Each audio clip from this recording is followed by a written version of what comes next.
Muchas gracias, José Luis. En efecto, amables televidentes, damos la cordial bienvenida a la doctora Diana Maíno de Chiriboga.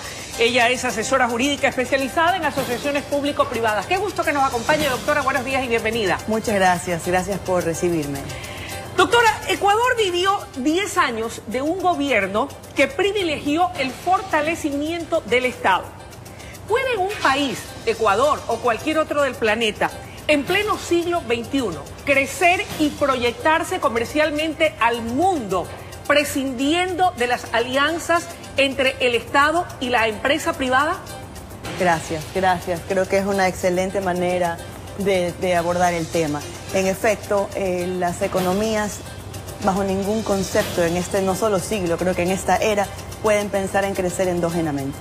Estamos en un mundo que está globalizado, tecnológica y comercialmente, y pensar que vamos a encerrarnos cautivamente dentro de un mercado exclusivamente interno es un error. Y mire que lo estoy diciendo globalmente, no solo como Estado, sino también a nivel privado. Quiere decir que necesitamos a ambos sectores, el público y el privado, en una articulación que trabaje conjunta, interna y externamente. Ahora, doctora, cuando los recursos que genera una nación, indistintamente de cuál fuera esta, recursos que puede obtener generándolos internamente o recursos que provienen de préstamos internacionales, ¿verdad?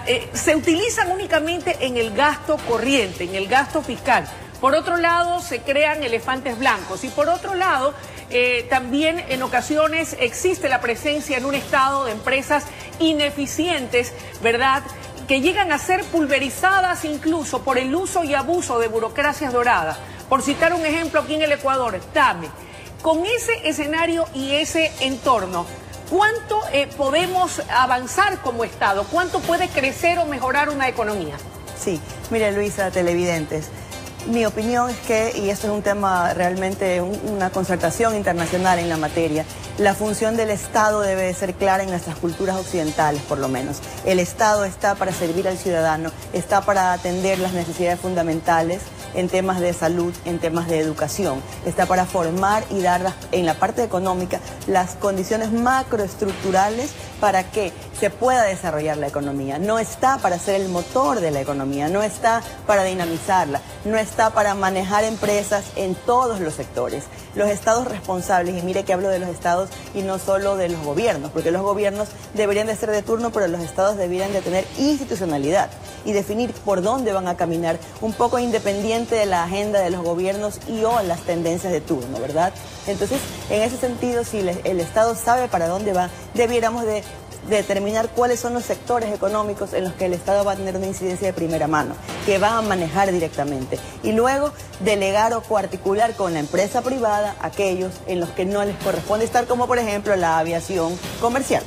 Ahora, a propósito de este tema, el señor Santiago Cuesta, ¿verdad?, en su calidad de consejero del gobierno, ha sido enfático precisamente en la necesidad de mejorar, de volver más eficiente, más óptima las empresas del Estado. En el caso específico de TAME u otras que han sido calificadas, de acuerdo a los primeros estudios y análisis, como ineficientes, ¿qué hacer con ellas en estos momentos? ¿Deben desaparecer? ¿Deben ser absorbidas por empresas privadas eficientes a efectos de que también se conviertan en empresas eficientes? ¿Cuál es la salida? ¿Cómo revertir aquello que señalábamos hace un instante de un Estado obeso, adiposo, con empresas ineficientes? Correcto, sí, y yo adicionaría monopólico, porque cuando los sectores no solo estratégicos, sino los servicios públicos y comerciales están en poder y control del Estado y manejo directo, gestión, que es lo que se llama, entonces caemos en una especie de monopolio público que es tanto igual de malo que el privado.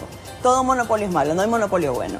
Entonces, el Estado, si es rector, si es regulador, si es controlador, hasta allí debe de llegar su función y la ejecución debe de pasar al sector privado, que es mucho más eficiente. En ningún estado del mundo es eficiente en la gestión, porque no es su foco.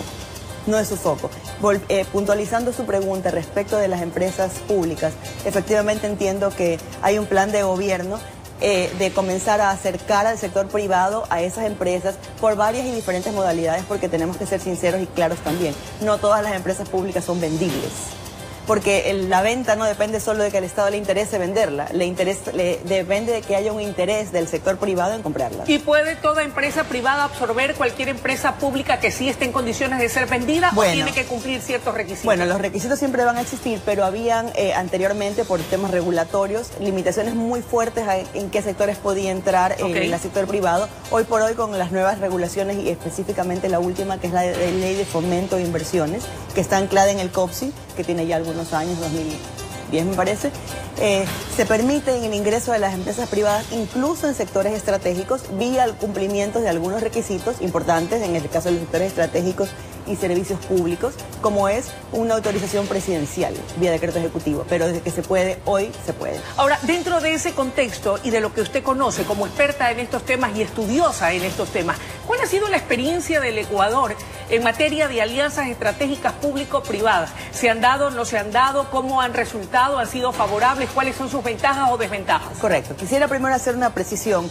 en diferenciar lo que es una articulación, una coparticipación público-privada de lo que es una asociación público-privada o APP. ¿Cuál es la diferencia? Es una concesión.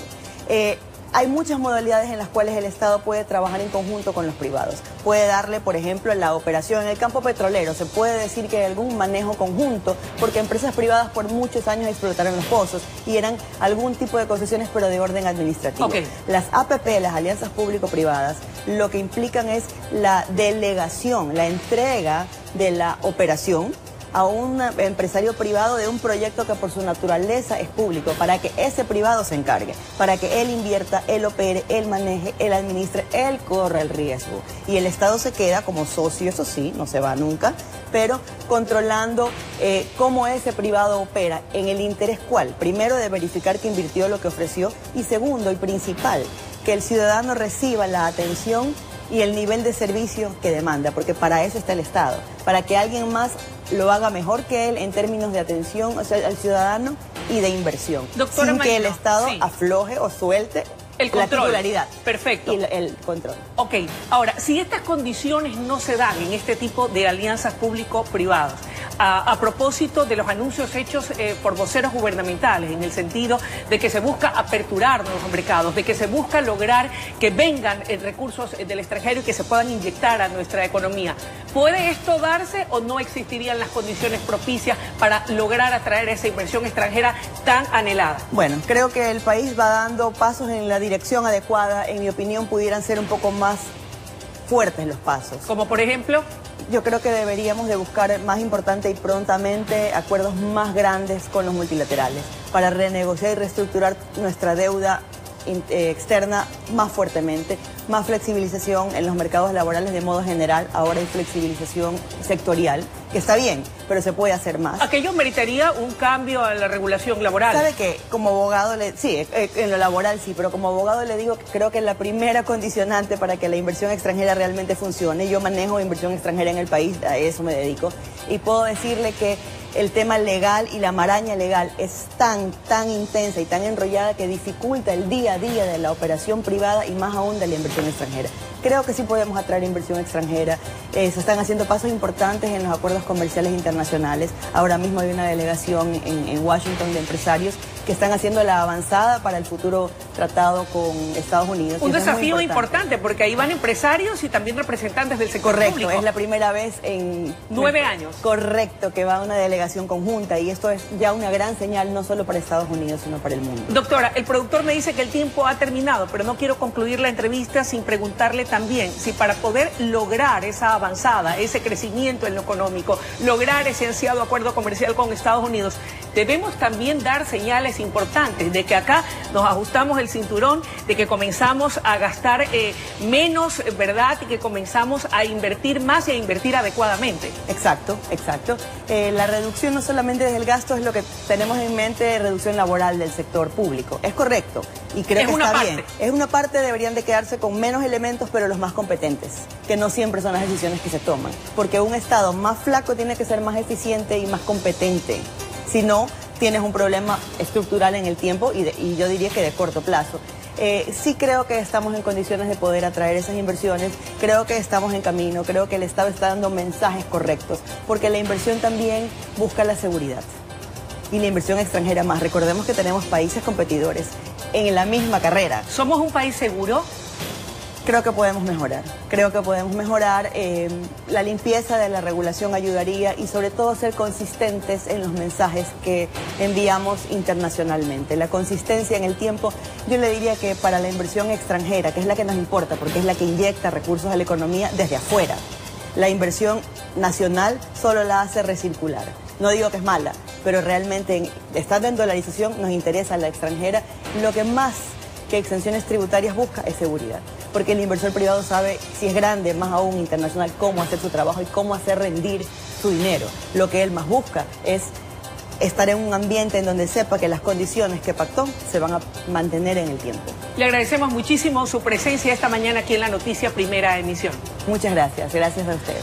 Amables televidentes, ha sido la intervención de la doctora Diana Maíno de Chiriboga, presente esta mañana haciendo un análisis de la importancia de las alianzas estratégicas de la empresa pública y privada para coadyuvar al crecimiento que el país tanto necesita. Es momento de ir a una breve pausa, pero enseguida regresamos con mucho más desde La Noticia Primera Emisión.